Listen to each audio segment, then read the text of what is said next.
Referencing sources has two major goals.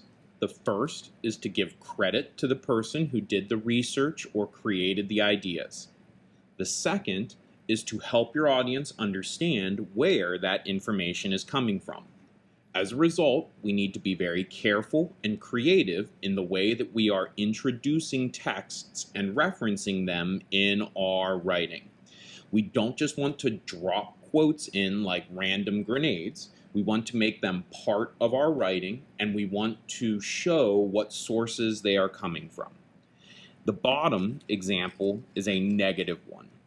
First, the person is using only the author's first name, and you need to use their full name the first time you mention them, and last names after that to be formal.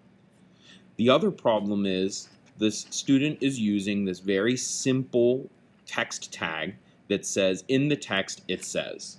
We want something far more precise and clear that provides information about the source and uses specific names to make it obvious where this is coming from.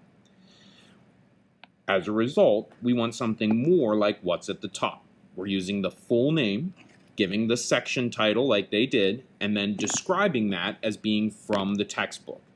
Now, to introduce the quote, I can use the actual textbook title and the author's last name. And so I can say, in Everyday Life in Medieval Europe, and then I'm careful to turn my underlining off before I put the comma. And now, since I've already used the author's full name, I can just use the author's last name.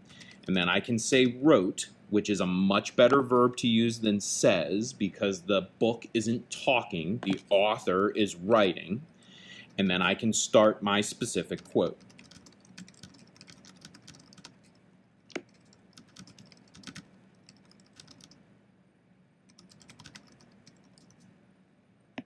Notice that I'm underlining the title, which shows that it's coming from a complete book.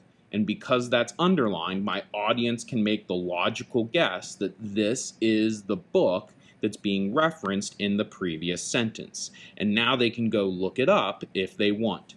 So I'm giving them all the information that they need to understand that this is a credible source and what kind of information it's providing, and if they want to go look for it themselves, they can. That's what I'm looking for when you are referencing sources in your writing.